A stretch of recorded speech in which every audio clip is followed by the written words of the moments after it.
Hempasan ombak laut besar yang membentur tebing di objek wisata Waterblow Peninsula Nusa Dua dapat membahayakan wisatawan saat melakukan swafoto atau selfie. Pihak pengelola kawasan setempat berupaya memperbaiki sistem pengamanan. Nantinya lokasi ini akan menjadi tempat perhelatan IMF World Bank 2018 pada bulan Oktober mendatang.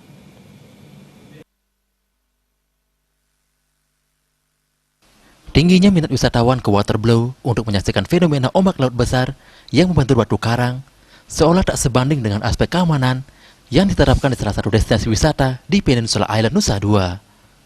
Objek wisata ini banyak mengundang rasa penasaran wisatawan hingga mendekat dan bersuah-foto bersama deburan air laut. Hal ini terkadang bisa menghempas dan membuat orang terjatuh ke batu karang. Kendati pihak pengelola telah memasang tanda himbauan dan pihak security disiapkan mengawasinya, namun banyak wisatawan yang membandel dan melanggar peringatan hingga menyebabkan terjadinya insiden. Indonesia Tourism Development Corporation (ITDC) selaku pengelola kawasan tersebut mengaku akan segera berkoordinasi dengan pemerintah daerah Kabupaten Badung terkait perbaikan sistem keamanan, terkait teknis penjagaan, CCTV, tiketing serta rencana menerapkan asuransi kecelakaan bagi pengunjung yang datang ke objek wisata Waterblow di Peninsula Island, kawasan Nusa Dua. Asuransi itu di Waterblow, jadi kita tidak mengharapkan ada yang kecelakaan terus nggak ada yang ngurus gitu. Jadi dengan asuransi itu kalau memang nanti ada misalnya ya walaupun kita tidak mengharapkan ya ada kecelakaan tetap akan ditanggung oleh asuransi biaya-biaya pengobatannya. Gitu.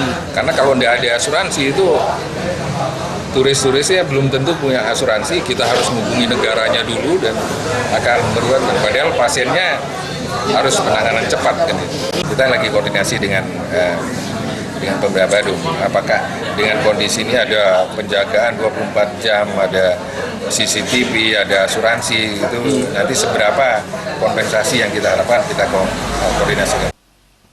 Ditambahkan, penataan kawasan Nusa Dua termasuk Peninsula Island segera dilakukan pihak ITDC sebelum sidang World Bank IMF 2018. Penataan kawasan ini terkait dijadikan sarana penunjang mensukseskan perhelatan IMF World Bank 2018 pada bulan Oktober mendatang. Indra Wijaya, Bali TV.